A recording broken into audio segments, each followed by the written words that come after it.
할렐루야. 오늘은 느헤미야 4장 1절로 6절 말씀을 본문으로 함께 은혜를 나누려고 합니다.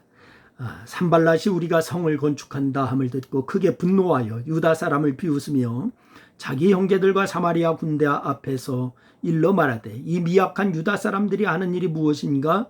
스스로 견고하게 하려는가? 제사를 드리려는가?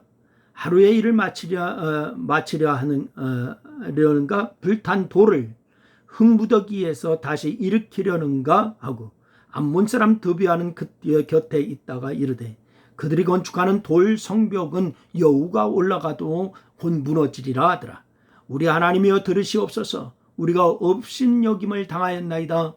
오라간데 그들이 욕하는 것을 자기들의 머리에 돌리사 노략거리가 되어 이방에 사로잡히게 하시고 주 앞에서 그들의 악을 덮어두지 마시며 그들의 죄를 도말하지 마옵소서. 그들이 건축하는 자 앞에서 주를 노하시게 하였나이다 하고 이에 우리가 성을 건축하여 전부가 연결되고 높이가 절반에 이르렀으니 이는 백성이 마음들여 일을 하였음이니라. 아멘.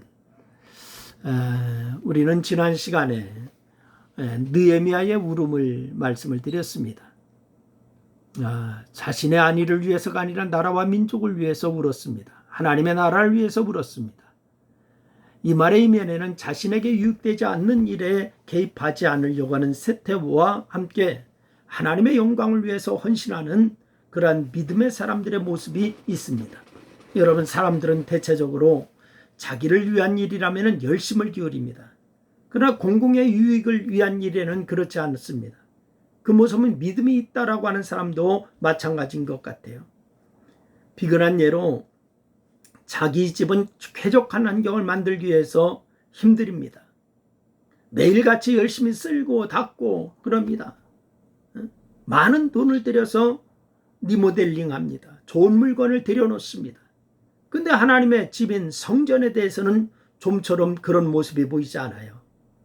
그저 쾌적한 환경과 보다 나은 분위기를 누리려고만 하는 경우가 있습니다. 여러분, 세상 사회는 그럴 수 있습니다. 그러나 교회는 그러면 안 됩니다.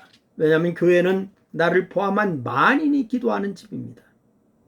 내가 누구보다도 사랑하고 섬겨야 할 하나님의 집입니다. 그런데 많은 이들이 섬김과 헌신을 몰라서 못하는 경우가 있습니다. 이때 믿음 있는 누군가가 모범을 보이고 앞서 나가서 사람들의 헌신의 자리를 이끌어 주어야 합니다.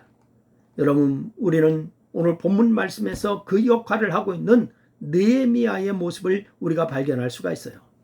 여러분, 오늘 말씀을 통해서 믿음 있는 사람이 또 다른 믿음의 사람을 낳는 아름다운 모습이 여러분에게 있기를 주의 이름으로 축원합니다. 그래서 느헤미야는 잠자는 자들을 깨우지요. 잠자는 자들을 깨워요. 여러분, 믿음의 잠에서 깨어날 수 있기를 주의 이름으로 부탁을 드려요. 스룹바벨을 중심으로 이루어진 1차 본토 귀환은 고레스의 공포가 내려진 주전 538년에 시작되었어요. 그리고 에스라를 중심으로 이루어진 2차 귀환은 아닥사스다 왕 7년인 주전 458년에 있었습니다.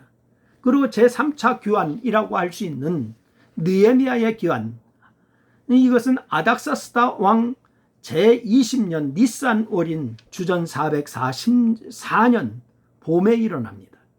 그래서 에스라 이후에 14년 만에 찾은 것입니다. 그런데 느헤미야가 예루살렘에 도착한 지 사흘 만에 예루살렘의 상황을 살펴봤을 때 그의 눈에 들어온 것은 무너진 성벽과 불탄 성문이었어요. 그리고 사방에는 무너져 내린 성벽의 잔해와 온갖 쓰레기로 인해서 그렇단 짐승이 지나갈 곳이 없을 정도로 그렇게 아주 너저분하게 놓여 있었습니다. 주전 516년에 예루살렘 성전이 건축된 이후에 70년이 넘는 시간이 흘렀는데도 성벽 건축은 고사하고 주변조차 정리되지 못한 그런 이유가 무엇일까요? 70년이 지났는데 그거 성벽 건축은 고사하고 주변도 정리 못하는 이유가 뭐냐? 물론 게으름 때문일 거예요.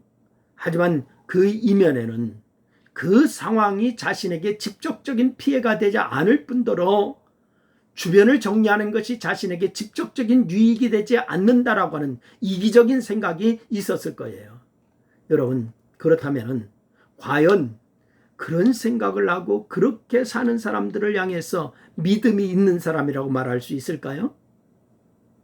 어쩌면 오늘날 이 땅의 그리스도인들 중에도 비슷한 생각과 비슷한 삶의 자세를 가지고 있는 이들이 많이 있을 것이에요. 여러분 어떻습니까? 이제 어떻게 해야 될까요? 느헤미야는 사람들의 믿음을 일으키면서 헌신하도록 도와주고 있어요.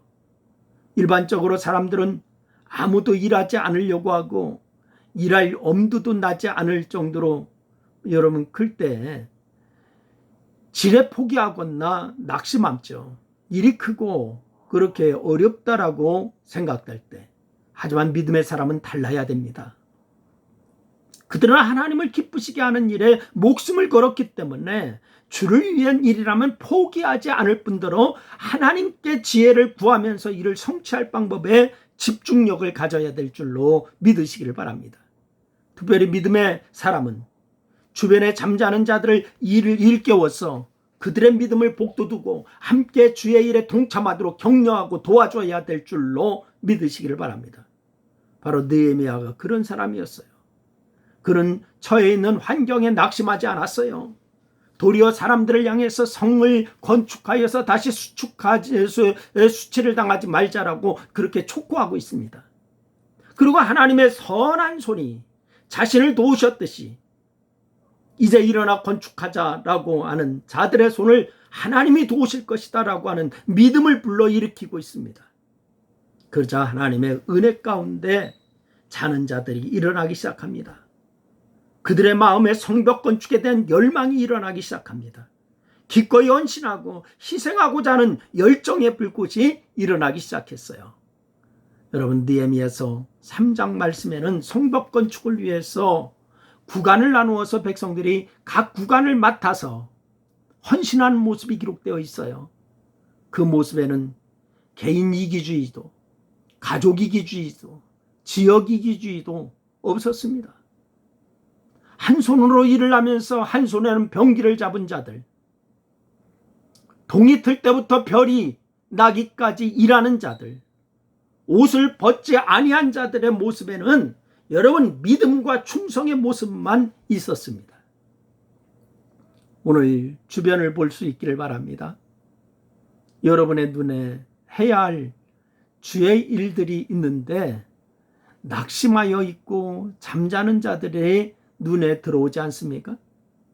아니, 그런 자가 혹시 여러분은 아닙니까? 이제 여러분들이 먼저 큰 믿음을 가질 수 있기를 바랍니다. 그리고 잠자는 자들을 깨우시기를 바랍니다. 그들의 열정을 다시 불을 지피고 함께 하나님의 거룩한 일에 매진하는 여러분 될 수 있기를 주의 이름으로 부탁을 드립니다. 하나님께서 반드시 큰 상급으로 갚아주실 거예요. 이런 상급의 주인공이 여러분 모두가 될 수 있기를 주의 이름으로 축원합니다. 기도합니다. 하나님 고맙습니다. 믿음의 사람의 주인공들이 되게 도와주시옵소서.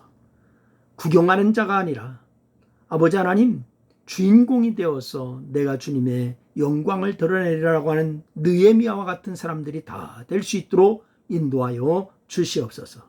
예수님의 이름으로 기도드려옵나이다. 아멘.